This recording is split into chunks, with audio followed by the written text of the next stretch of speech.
Today, we all know Mr. Freeze as the man who tragically lost his wife to an incurable disease, who then took up working at GothCorp because they promised that in exchange for his insane intelligence, he was going to have the funding and research needed to help cure his wife, Nora Freeze, a woman with a currently incurable disease, and the only person that ever made Victor Freeze feel as though he was normal.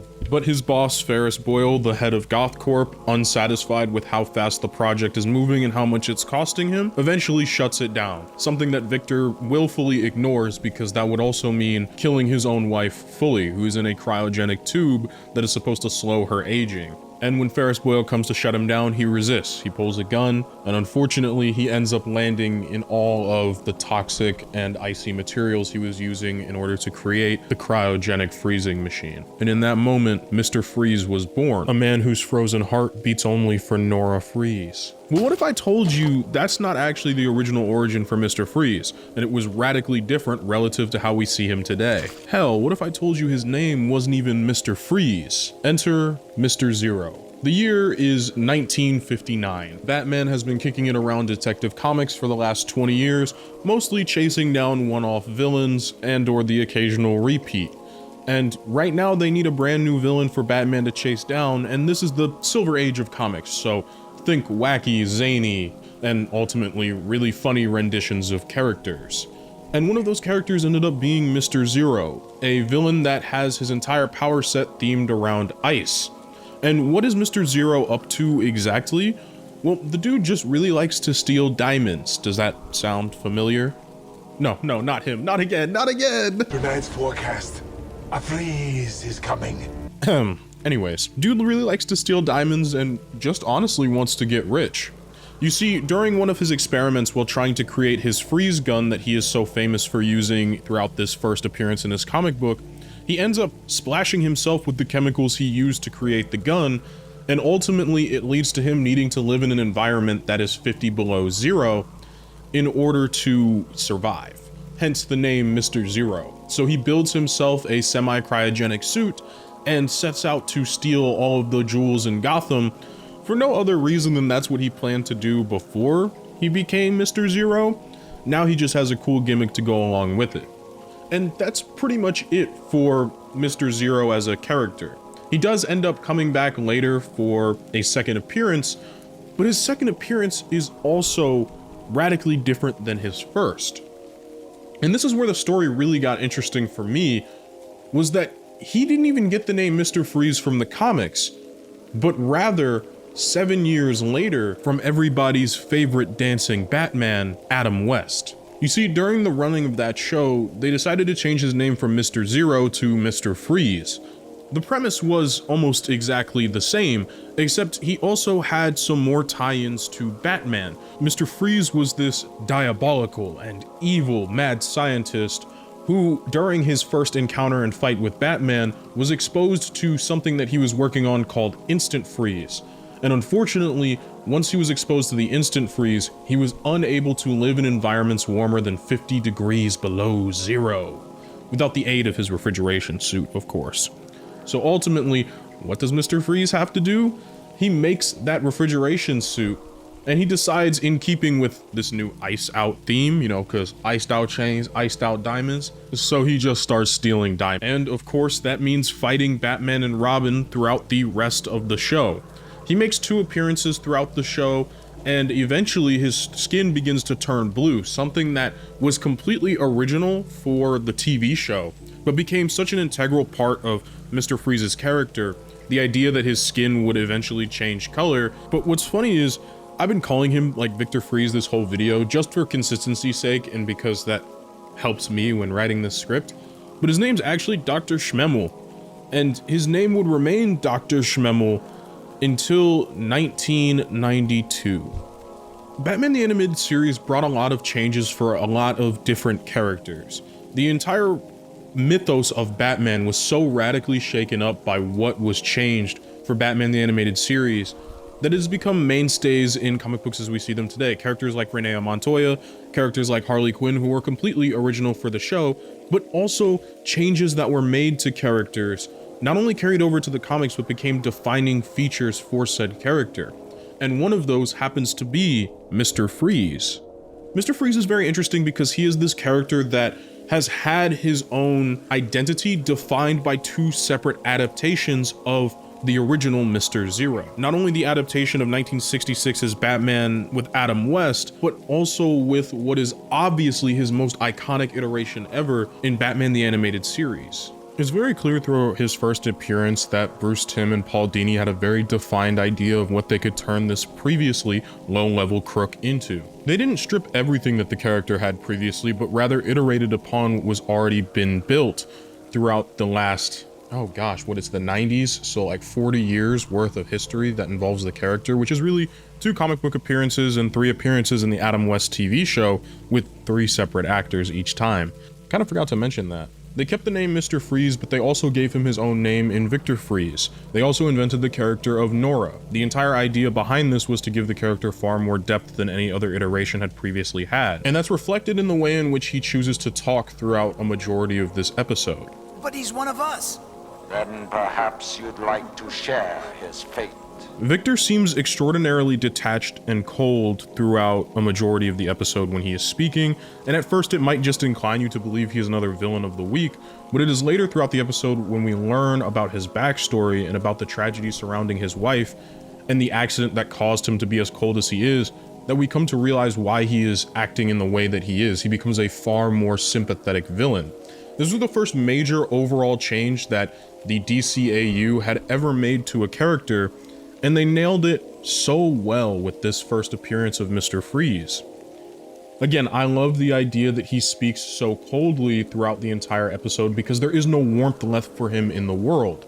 It was all stolen from him, whether it was from the fact that he can no longer hold his wife's hand, the fact that he can no longer walk amongst people, or the fact that he can no longer have the simple joys of life anymore. A day at the beach is not something that Victor Freeze will ever have access to another day in his life, and that's not by anything he did wrong himself, but rather an act of circumstance, an act of desperation. And we see this reflected in the way in which he treats his henchmen, which is downright, as some might say, cold. I'll put myself in timeout for that one. And while Past Me is in timeout, I would just like to take the moment to ask that if you're enjoying the video, to please like the video, subscribe, or leave a comment. All of these things help me know that you guys are enjoying this topic. There's also a hype button now if you're on mobile, so I would really appreciate it if you hit that as well. Okay, back to your regularly scheduled program. And yet, despite his cold disposition, he still keeps the idea of making terrible ice puns as a part of his character. It's just toned down a lot relative to how it was in the original comic. But this changing of his character also served to make him a true credible threat not only to Batman but those around him because of his disposition towards people. When one of his henchmen ends up getting hit by his freeze ray,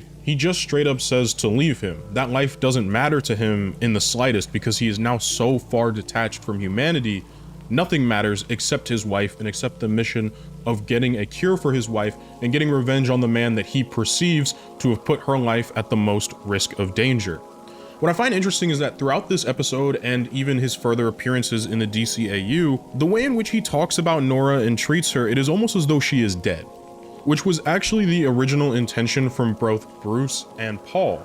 The idea was that Nora was always dead and he was clinging on to this fairy tale of an idea that he could save his wife from a disease that was incurable, and it was giving him an excuse to act upon the vengeance in his heart and to do the things that he felt like was righteous to do. That all changed though with his very first and only movie appearance in the DCAU. Because, fun fact, Batman and Mr. Freeze Subzero was not written by Bruce Timm or Paul Dini. It was written by Boyd Kirkland and Randy Rogel, who actually put out a really great movie. It's just that at the end of the movie, they decided to revive Nora Freeze, which contradicted Bruce Timm and Paul Dini's idea. And because this was a kid's show, it was only ever implied that Nora was dead, not explicitly stated. As I said in my Spider-Man video, this show, despite airing on Fox Kids, got a lot of leeway with what it was and was not allowed to show. They got punches and they got blood because they took the evening slot of airing and they weren't a Saturday morning cartoon by definition. But even this was a little bit pushing it, I guess. But it overall gave a pretty satisfying ending to this chapter of Mr. Freeze's life. Not only was his wife revived and had her life saved due to having an organ transplant to help fend off the disease that was in her body, But Mr. Freeze, while presumed dead, really alive in the Arctic with his polar bear bros, was able to genuinely enjoy the fruits of his labor. He was credited with keeping Nora alive for just long enough to finally get her the cure to her disease. This was monumental for the character. And then we enter the new Batman adventures, because all that ends well doesn't really end well in the world of Batman.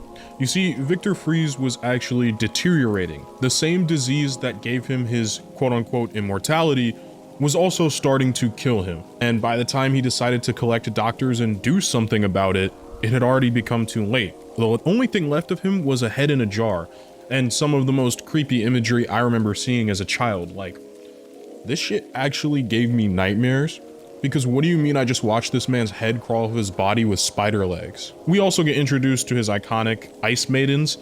Kind of felt like he was stealing from Cobblepot though, but hey, to each their own, right? Victor was so ashamed of his deterioration that he refused to go back to his wife. And the worst part is that she was waiting for him. He could have gone back at any time. And I'll be real with you, Nora probably would have accepted him even with him just being a head in a jar at this point. He had spent so much time waiting on her while she was cryogenically frozen, doing horrible things, all in the namesake of bringing her back to life, which, honestly, being so for real, I don't think any person would actually want him to do the things that he did to get her back to life, but, you know, comic book romance, right? So, unfortunately for Freeze, he was just completely out of luck. He couldn't go back to his wife, at least not in his own mind. He had too much shame regarding that. And so instead, he just decided to destroy the world. Like, that just became what he wanted to do. He had no more anchor. He had no more light in his life. And all of that warmth that kept him going during the original run of Batman the Animated Series, that gave him a reason to reach for something more than just himself and not just want to ice the world entirely, is now gone. So all he cares about is kind of low-key becoming a generic villain that wants to ice out the world, which is kind of a raw direction to take the character, especially one that you chose to genuinely lift out of what I would say is villain poverty. He went from being like a D-list villain to a Z-list. Wait, Z is bad. Sorry, I've been playing a lot of Xenoverse 2, and Z rank is the highest rank. So he went from being a D-list villain to an S+ list villain, where he's the top of the top. And then they kind of just drag him back down a little bit, and while the motivation does make sense, I'm glad that they chose to actually give Mr. Freeze a proper send-off with Batman Beyond. Arguably my favorite episode of Batman Beyond. There are a lot to throw up there, and Epilogue doesn't count because that's part of Justice League. But in this episode of Batman Beyond called Meltdown, Mr. Freeze has been in Wayne Power storage for nearly 50 years, so his head was recovered from the absolute ice tornado that got spun up in his last episode in the new Batman Adventures. And he's kind of just been stuck in this sub-basement, completely conscious, mind you, because he is technically immortal, and they did stop the degeneration, so he's just alive, but miserable. And what Powers does, which happens to be the main villain of the show, needing a new body for himself to hopefully clone himself in because he's turned himself into an irradiated nightlight, he goes looking for Mr. Freeze, because Mr. Freeze has a similar genetic mutation to him, and so he figured it would be a good base to see if he could make a new clone body for himself. In using Mr. Freeze in this way, not only was he given a new lease on life, he could go out in the sun, he could feel the wind on his face, he also ended up emotionally latching himself to the woman who did this treatment for him. He had a second lease on life and something that truly mattered to him. We took this tragic character from arguably his lowest point where he had nothing left to live for and gave him everything he could have ever wanted, minus his beloved wife, whose grave he went to go visit. And even at the point in which that people were coming to attack him, to kill him for the things that he did while he was Mr. Freeze, he took it and he accepted it. He accepted it as his flaws, as his past life, and he was willing to try his best to make amends. It was a showing that Victor Freeze was still a person beneath all of that ice, and all he needed was a true second chance at life. Until Powers stripped that second chance away from him, because his entire body was degenerating this entire time, as he could not sustain being outside of the cold suit, even in the clone body. Because his DNA was so messed up already, there was truly no going back. Each clone body would eventually revert back to the original, and with how expensive clone bodies are to make and how dangerous the procedure was and how painful the procedure was, there was no point in constantly repeating it again and again. So Powers was ready to scrap the project and was going to turn up the heat and kill Mr. Freeze. He was not going to go out like that. So instead, he goes out in one last blaze of glory, trying to kill Powers. But hey, he went out looking cool, sounding cool. Okay, I'll go back to timeout for that one. And while that's all fine and dandy for the DCAU's interpretation, what does this mean for the comic book version of the character that we started this video with? Well, the comics after the 1960s Adam West show did actually follow suit pretty quickly in calling the character Mr. Freeze. He was still just this generic villain even until the early 90s. Here's a picture of a Mr. Freeze toy from the early 90s just to help give you a little bit of an idea to what the character was like prior to Batman the Animated Series in the comic books. It was after Crisis on Infinite Earths, and with how unbelievably popular Mr. Freeze's version of the character was in the DCAU, that the comic books decided to adapt it, as they thought it would be a great way to reinvent this old Batman villain who at this point has been around for like 40-ish years. And it's in this where I think Mr. Freeze actually gets some more fleshing out to his character that I thoroughly enjoy, most specifically about his time prior to ever meeting Nora and becoming a scientist. We get this idea through the one flashback video in Batman the Animated Series that Mr. Freeze was not always the most normal person. He speaks very analytically. He is not that personable even in the video that he was recording talking about the experiments he's doing for his wife. At least that's what I picked up from the recording. So when the comic books chose to adapt this version of the character, they chose to delve more into that as a child. You see, he was fascinated with cryonic preservation, essentially keeping things alive in cold and frozen storage, and he liked to freeze animals as his hobby. So they went the whole freak route with him. And when his parents found out about his hobby, of course, they sent him to a reform school, hoping that they were doing the best for their son.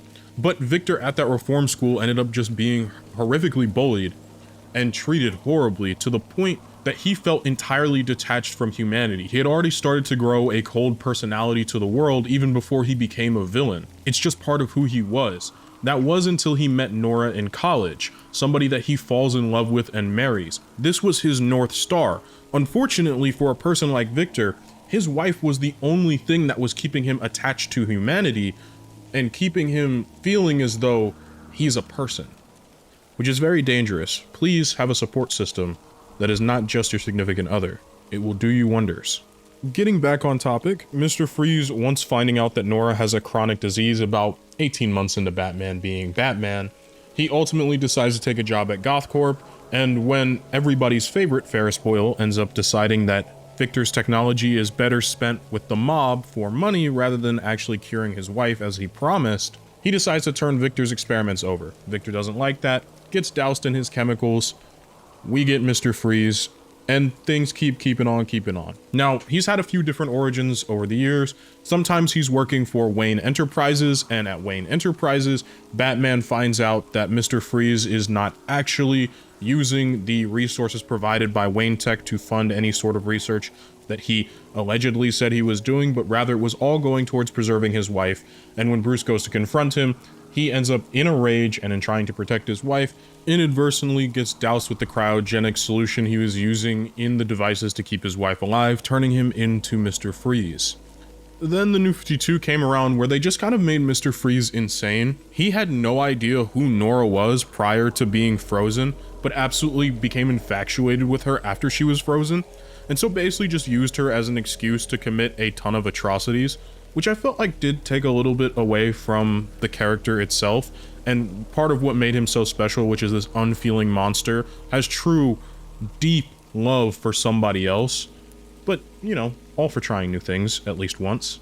And then in some iterations, they just straight up return him to being a jewel thief. Think 2004's The Batman, as they were trying to continue to separate themselves from the DCAU that came before it. So in taking Mr. Freeze back to his roots, to being nothing more than a jewel thief, was one of the ways they could separate themselves. It also led to him being a pretty funny character throughout the show. Oh, and there was also the time that Mr. Freeze was just this gaslighting, manipulative bitch, pretty much, that hated his wife and wanted a trophy wife and was pissed that Nora was a ballerina and had a genuine life outside of him. Or like some of the more modern interpretations where he's just as cold and calculating in the rest of his life as he is as Mr. Freeze, which I kind of find to be a little boring. You see, the problem with Mr. Freeze, and the problem with, by extension, another character like Bane, is I don't think these characters are meant to come back again and again and again And rather, they're really great for having one solid defined arc and one solid defined character motivation before no longer just being a villain. By nature of comic books and the fact that Batman is never going to end, probably not in our lifetime anyways, we are going to constantly see his rogues gallery come back again and again. And it works for certain characters. For example, no matter how many people get sick of it, the Joker will always work if you bring him back as a character just because of his base motivations. Catwoman is always going to work as this sort of sometimes hero, sometimes not character that gets brought back into the Batman mythos constantly. These characters are always going to work, but that doesn't mean every character is going to work coming back again and again and again. And unfortunately, that's the nature of writing this truly tragic but enjoyable villain is you really only have so much story you can tell with a man that is a hopeless romantic before you have to start changing it. And once you start changing it, in my opinion at least, we start to lose what is so special about Mr. Freeze, which is the idea that he is doing all of this out of a deep sense of love. I mentioned this back when I was talking about the new Batman adventures, but when trying to give him a motivation outside of his wife, it often falls flat because he just ends up rounding back to generic villain with ice powers. And I start to wonder if Captain Cold is more interesting because as opposed to Mr. Freeze, I feel like Captain Cold does a better job of being a return villain and a constant villain that shows up in Flash's rogues gallery rather than Mr. Freeze because of the way he was built as a character. Now, is this an indictment on his character or am I saying that it's bad? No, I called him S+ earlier in the video for a reason.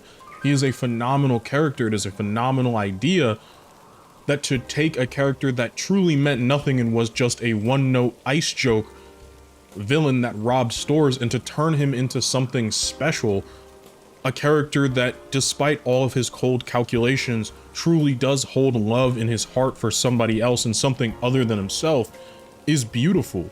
But there is not much more you can do to iterate on that, at least that we've seen. Now granted, I could be wrong. I didn't think there was much more you could do to iterate on Martian Manhunter, and if you saw my video on Absolute Martian Manhunter, there was clearly so much untapped potential within that character that it just took the right creative minds getting together to truly reinvent that character and turn it into something that is so unbelievably enjoyable to read. So I'm curious to see what we do with Mr. Freeze going forward, but as it stands right now, one decision changed this character forever for the better, but it also left him being a little one note. And I think that's kind of the bittersweetness for me with Mr. Freeze as a character, is he's so great, but he's really only so great for one appearance or maybe two. And while the DCAU might have changed Victor Freeze for the better, it didn't always change a character for the better. You see, this is where I was supposed to talk about DCAU's Jon Stewart, but as I was writing more and more and doing more research into the character, I've come to realize he really needs his own video. So if you're interested in that, please like and subscribe and stay tuned because it needs a little bit more time in the oven and I truly want to make that video special. Hi, it's me from the future, but for you it's the past. I recorded this like 8 days ago and this was not supposed to be my holiday video, but because the file corrupted about 4 different times while trying to finish it, I will be lucky if I get it out on December 25th like I'm hoping to, which is today, as I'm re-recording this portion. I want to say thank you all for your patience. Happy holidays to those of you who celebrate, and of course, take care of yourselves. The holidays is some of the hardest times, especially for people who don't have as robust of support systems as they might want to. So please take care of yourselves. Remember that you all are worth a lot more than just the gifts you receive or the people that you keep around you. Stay safe and happy holidays to those who celebrate.